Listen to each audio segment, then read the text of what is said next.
Hey, what's happening, guys? What's going on? You guys have tuned into Rules for Rebels. Today is Tuesday, February 21st, 2023. I was going to say it's kind of a short news day.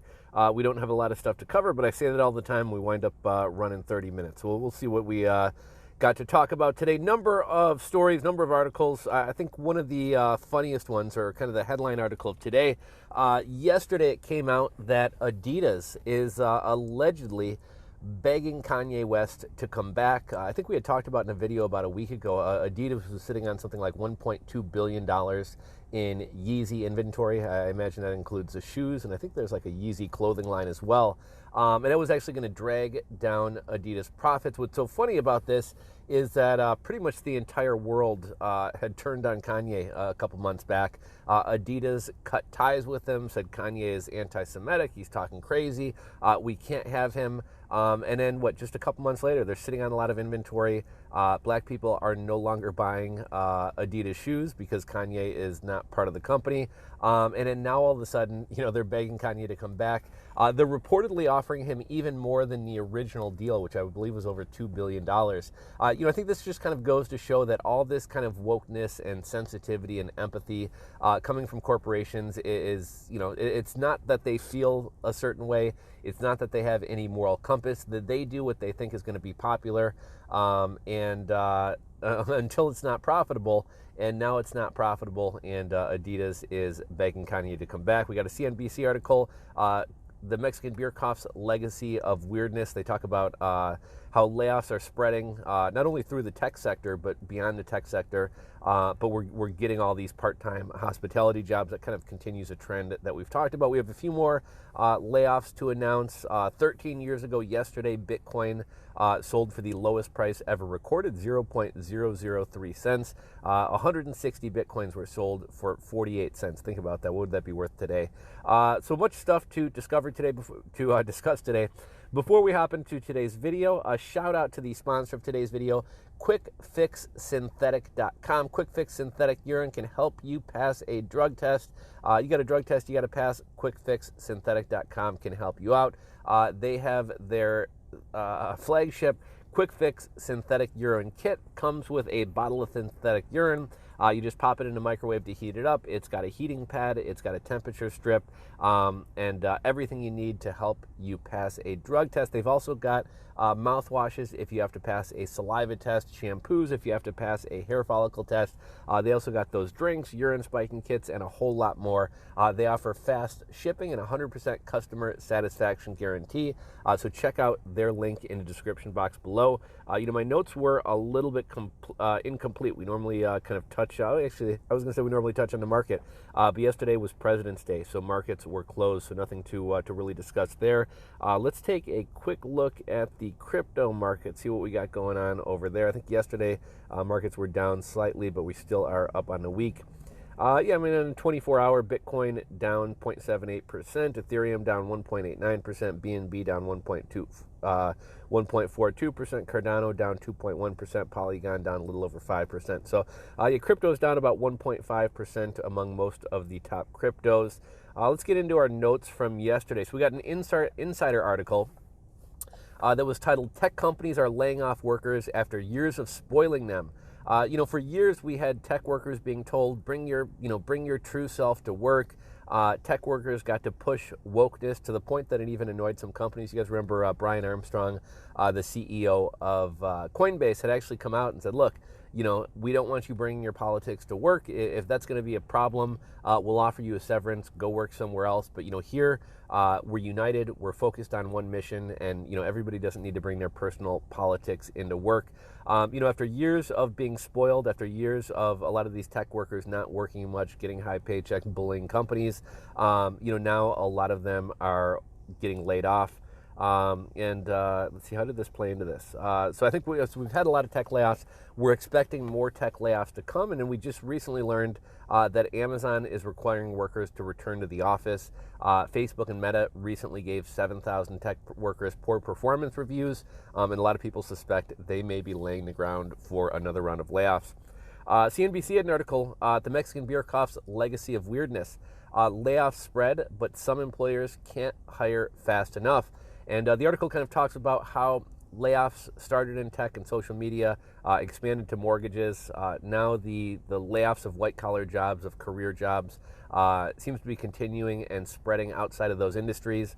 But the one industry that can't seem to hire people fast enough is the service and hospitality industry, right? Restaurants, baristas, bartenders. Those are all the jobs we're picking up. I'm not going to get into all the details, but you guys remember, right? We lost 1,000 full-time jobs. We picked up 679,000 part-time jobs. And next month, we gained 105,000 jobs. 95,000 of those were part-time, low-paying service sector jobs.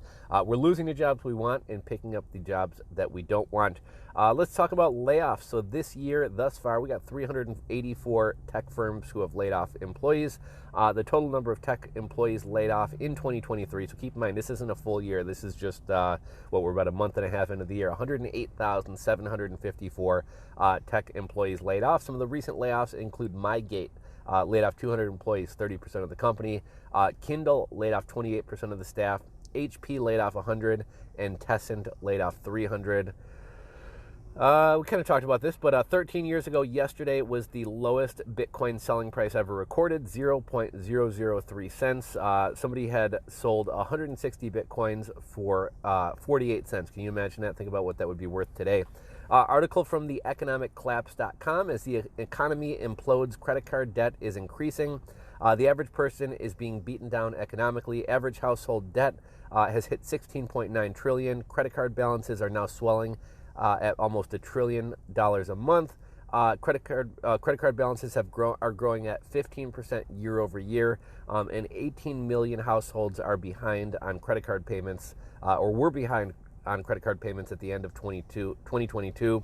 And this does not look good for a recovering economy. The Fed is going to continue to raise rates, and it won't do anything because the government continues spending money. Also yesterday, Biden went over and visited Zelensky in Ukraine, and he basically pledged an open piggy bank. We're going to keep writing blank checks. We won't give up. We'll stick with you till the end. What's interesting is Russia is also saying that they won't quit as well. So how does this thing end?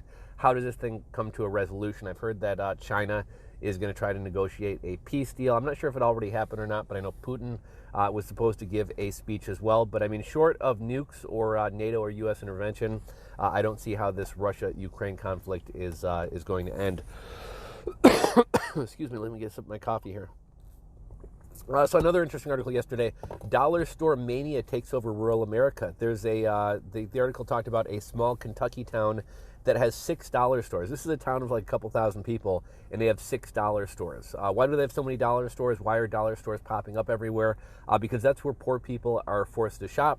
And a lot of people say, oh, well, middle-class people are starting to shop at the dollar store as well. That's because middle-class people are also going poor. We've talked about this in videos for months, that people are tending to shop down. People who used to shop at Trader Joe's, I always say Trader Joe's. People who used to shop at Whole Foods are maybe now shopping at Aldi or Walmart or other discount grocers. I kind of already talked about the Kanye thing, but Adidas is begging Kanye West to come back. They're sitting on over $1 billion worth of Yeezys, and also black people aren't really buying their stuff. This is kind of hilarious that Kanye West comes out of all of this as the winner, is going to wind up getting an even better deal. And again, it's awesome that it shows that these companies have no morals. It's all about money, and they kind of, sway their opinions depending on what they think other people are going to go along with. Another kind of funny thing about this, I saw somebody post on, I think it was either Twitter or Reddit yesterday. They had posted a package of Aunt Jemima pancake mix. And outside of the U.S., they still have Aunt Jemima's face on it. If you guys remember back to the the summer of BLM and all that stuff, they wound up taking Aunt Jemima off of the. Actually, they changed the company. They took Aunt Jemima off of the syrup and everything else, and I believe they changed it to the Pearl Milling Baking Company. But again, this was just kind of for the woke U.S. I believe the packaging I saw was from like South or Central America, and they still had Aunt Jemima on the packaging. One more kind of wokeness story. Kansas City Chiefs wound up winning the Super Bowl.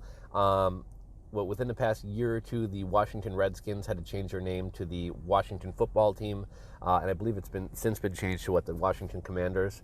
But I guess now there's calls for the Kansas City Chiefs to change their name.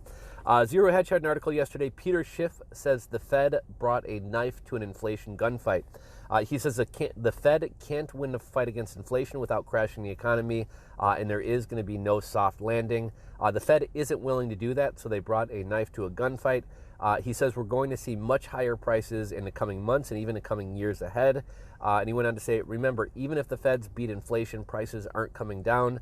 They're just going to continue to rise at slower rates, hopefully.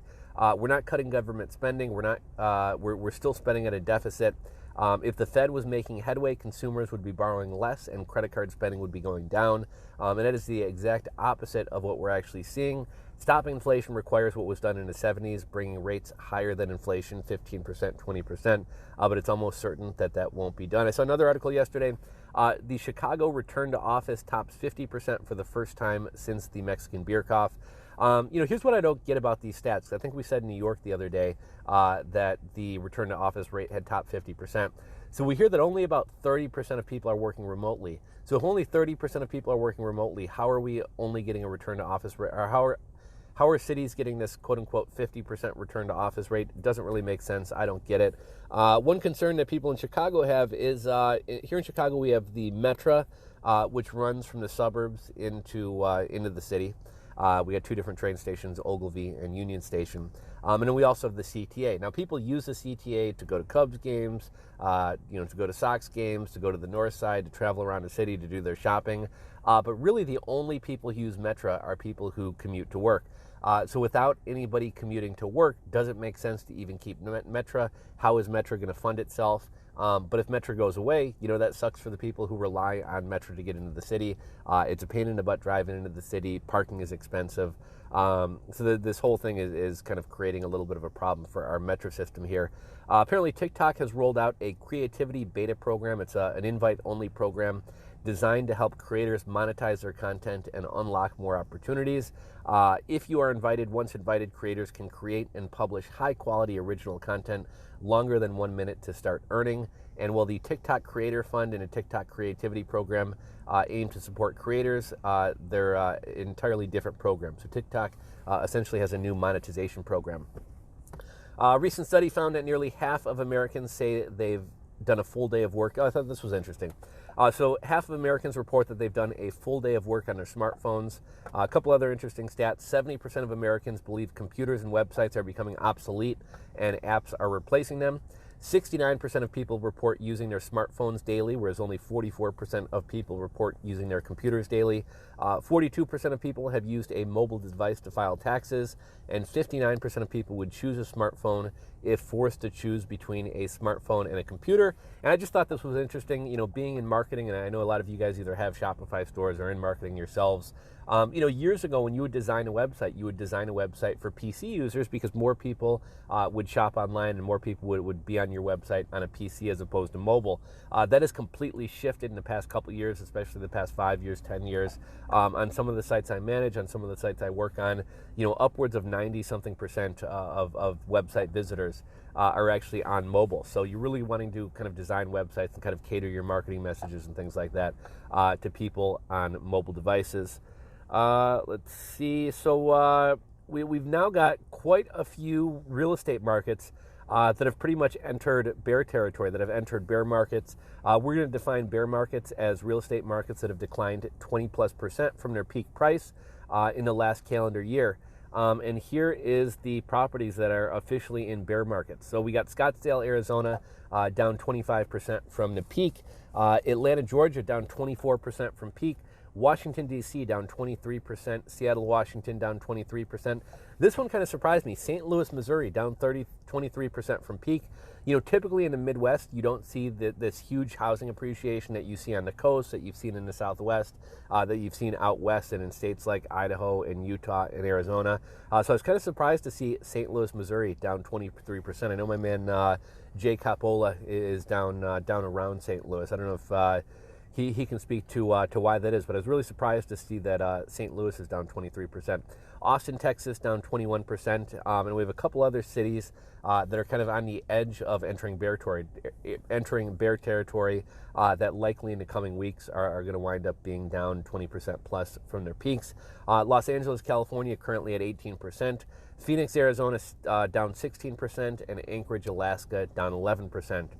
Not sure if any of you guys are into the kind of delivery app hustle, but a recent study came out and found the 5 best delivery apps to work for. They didn't really list what criteria they decided this based upon, but number 1 was DoorDash. Number 2 was Uber Eats. Number 3 was Instacart. Number 4 was a company called Shipt. I wasn't familiar with them, but I guess they're a grocery delivery service. Users using that service to deliver say they're making $15 to $17 an hour.